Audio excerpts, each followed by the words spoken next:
Hello mga kabaslag, welcome pong muli sa panibago nating vlog. Nandito tayo ngayon sa aking garahe. So ginawa natin, nilabas ko muna yung sasakyan ko. Dito ako gagawa ng table stand. Ito yung table stand na mas matibay siya kumpara dun sa dati kong ginagawang table stand. Yan. So kung mapapansin nyo, yung dati kong gawang table stand, yan o. Cut din, pagka-cut, iaayos ko lang yung pagkakasukat niya. Then, saka ko i-welding na rito. Ang nagiging problema ko sa ganitong klase ng stand, pagka hindi maayos yung pagkaka-welding, ang nangyayari, minsan napuputol to or natatanggal yung pagkaka-welding. Magre-repair na naman ako ulit. So, ang gagawin natin ngayon, mas matibay yung pagkakayari ng ating table stand. Tuturo ko sa inyo paano. Ngayon, kung bago ka pa lang sa aming channel at gusto mo ng ganitong klase ng content, huwag mong kakalimutan na mag-like, share, and pwede ka rin mag-comment. At sa mga hindi pa nakapag-subscribe, pwede kayong mag-subscribe at click na rin ang notification bell. Ayun guys, ang gagawin natin, itong dati kong ginawa na table stand, susukatan natin yun para may idea dun sa mga nagtatanong kung ano raw sukat ng ating table stand. So ang ginawa natin, pagka nakapagsukat na tayo ng ganito, ito yung pinaka leg niya. Ang pinakahaba nito ay 30 inches bawat isa. So apat na leg yan eh. Ayan o. Ayan o. 1, 2, 3, and 4. Apat yan na leg. Then, so 30 inches ang puputulin natin kada ano. Then, apat yun. Then, ito naman, ito. Bali, ito siya. Pero ang ginawa ko, sa halip na sundin ko tong sukat na to, ang ginawa ko, pinalampas ko siya. Yan, kung mapapansin nyo, lampas siya. Umaabot siya hanggang dito. Dati, napuputol agad ako dito. Kung bakit ko ginawang pinalampas ko ito, kasi ang gagawin ko rito, para mas matibay siya, kakatingan ko siya rito, then inulusot ko dito sa bakal na ito, sa leg niya. Then saka ko siya weldingin. So pagka ganun, matibay talaga siya.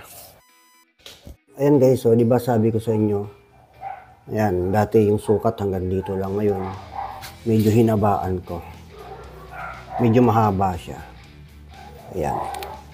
So yung sinasabi ko na kakatingan ko yan dito, then ito naman, bubutasan ko naman dito. Para yung kinating dito, yun yung ilulusot doon. Saka ko siya weldingin para merong nakapasok talaga na bakal sa loob. Hindi kagaya nito na naka-welding lang dito. Ito talagang ipapasok natin yung bahagi ng bakal na ito para matibay. Hindi basta-basta siya matatanggal. Kung mapapansin niyo, itong dalawang leg na to, magkapantay siya ng tanda na ginawa ko. Yan. Kasi, yun yung sukat ng paglalagyan ng bawat ganito. Yun yung sukat nun. Pero yung dalawa pang leg na natitira, iba sukat ito. Hindi siya pantay dito sa ano na to. Pwedeng 5 inches siya. Kaya, pagka ipinantay mo siya dito, yung dalawa, hindi dyan ang tanda niyan. Bali dito, adjust na yan dito. Kasi, ayan o, hindi yan pantay eh. Magkaiba na sukat yan. Kaya, iba rin yung tatandaan dito. Ayan, tinandaan na natin. So, hindi siya magkapantay. Ganon din dito sa kabila. Ayan guys. Bali, ang gagawin natin to, hihiwalayin natin itong magkapantay na to. Itong isa, dito sa kabila. Dito. Ayan. Then, itong isa naman, na magkapantay din dito sa kabila. Ayan. Kaya, magkasama, yung hindi magkapantay ang sukat. At ganun din dito sa kabila. Magkasama din yung hindi magkapantay ang sukat. Yung nilagyan natin ng tanda na hindi magkapantay. Nakaganyan yan. Yan.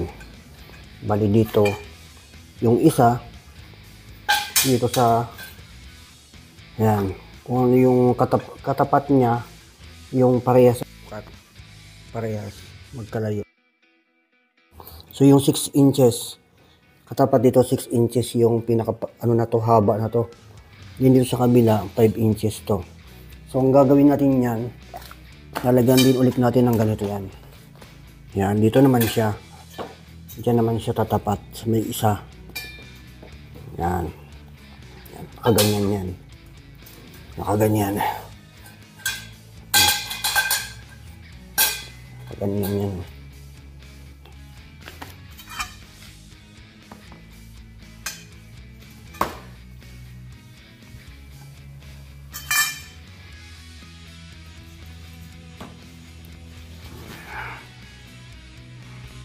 Itong ano na to, sukat nitong tubular na to ay 1. Kung yung sukat ito, so 1.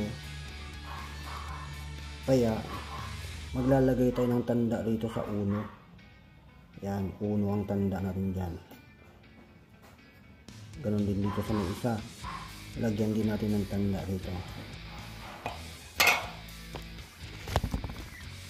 Yan. Kasi yung gagawin natin, tingin ko to papunta dito. Bali, pag ganyan ang cutting niya, no? Yan. Ititira ko lang yun dito. Ito, kakatingin yan. Then, pag nakating na siya, maglalagay ako dito ng cut dito. Doon ipapasok yung bakal na natira. Saka ko wiweldingin para yung kapit niya nasa loob talaga. Matibay talaga siya. Nilagyan natin ng tanda yung ating kakatingin. Nilagyan ko ng mga guhit-guhit na yan. Ibig sabihin yung kakatingin, yung tatanggalin. Then, magtira tayo dito ng isang side. Ito, yan yung ipapasok dyan. Gagrinder rin dito, lalagyan ng pinakabutas niya, pinakahiwa. Then, doon siya ipapasok. Yan. Pag ganon. Pag ganon ang pasok niyan.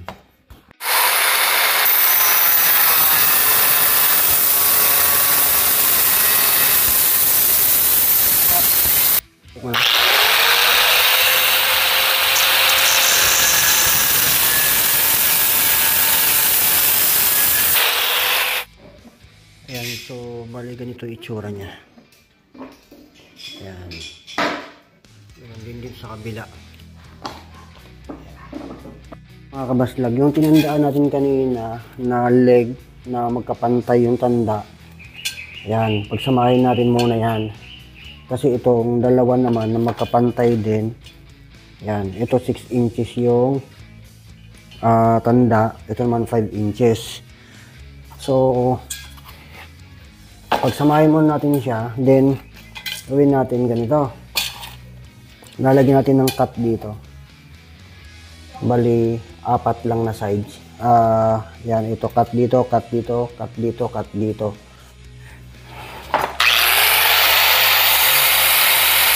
Yan guys. So, itong magkaparehas na to, ang sukat, ang kabilaan yan. Kung mapapansin nyo ito, ito yung ipapasok natin dito. Yan. Yan. Kung hindi may pasok, medyo pasain nyo ng konti para may pasok siya. Or, luwagan nyo ng konti itong butas. Okay. Ayan guys, makikita niyo. Ipasok na natin yung portion ng bakal na kinating natin dun sa may butas. So, weldingin na lang yan. Pag welding yan, matibay siya. Kasi meron siyang nakapasok talaga na bakal. Hindi siya basta-basta na matatanggal. Guys, ito naman ang lalagyan natin ng cut. O parang pinakabutas niya. Yan, itong magkabila ang dulo sa at saka ito. Yan. So ito naman yung sa partner niya, pang partner niya na tayo. Yan. Ayan. Ang sukat niya nasa loob, madilim. Yan o. Kabila. Ganyan yan. Bali dito yung pinaka-cutting niya. Yun naman ang ipapasok. Ito. Dito naman siya ipapasok. Pero once na ipasok na natin to, hindi pa natin siya weldingin. Kasi unahin muna natin na pakuan dito. Lalagyan ng pako dito para yun yung mag-e-ekis sa kanya. Ayan guys, once na nagawa na ito, na ipasok na, ayan, okay na siya. So ang gagawin natin ito, kukunin natin yung pinakagitnang sukat nitong haba na to, yung pinakagitna, doon natin lalagyan ng tanda. Halimbawa dito yung pinakagitna, lalagyan natin ng tanda dito. Ganon din dito. So pag nalagyan na ng tanda, yun ang papakuan. Sabihin bubutasan. Pwede ring barena. Sa akin kasi gagawin ko, papakuan ko lang ng concrete nail, then lalagyan ko ng pako na malaki-laki. Kagaya nito. Ito siya. Ito lang ilalagay ko dyan. Once na nabutasan na ng concrete nail, lalagyan ko ng pako. Kung bakit pako na ganito yung ilalagay ko, kasi pagka concrete nail, ano siya, napuputol siya. Dahil yung concrete nail, sobrang tigas niya, parang asero kasi siya napuputol. Ito, hindi siya mapuputol, bumabaliko lang to. Once na hindi maayos yung babaliko lang siya. So matibay pagka ganito. 38 inches. So kung 38 inches, 19 yung pinakagitna. Tama? 19 yung gitna. So sa 19 tayo maglalagay ng tanda. Sa 19 dito. Yan, yung 19 na yan yung pinakagitna. Diyan tayo magpapako. Ayan, nung malagyan na natin ng tanda, bali ang pako niyan dito sa pinakagitna. Ilulusot hanggang dito. Kaya may tanda rin yan dito sa kabila. Ayan. Kaya dapat pantayan. Ganon din dito. Ayan, tinanggal muna natin yung dalawa. Then, pagkatanggal, papakuin mo na. Ayan, papakuin mo na rin sa gitna. Yan, pagka napako na siya, saka natin ibabalik dito, pero naka-ekis na siya. Ayan guys, bali naikabit na natin yung pako. Ayan. O, diba? Ganoon din dito. So gagawin natin dito mamaya, pag welding, puputulin ito. Tapos medyo pakakapalin lang siya sa welding para maging stopper dito, hindi siya matanggal. Ayan. So diba tipid sa materyales kasi pako lang yung gamit. At mahal kasi pag tornilyo. Yan. We-weldingin na ngayon to. Ayan guys, na-welding na natin yung isang parte, yung kabila.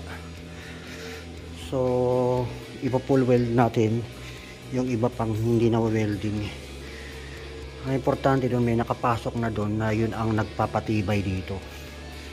Ayan, table stand na siya. Yan guys, na ano na natin, na welding na natin.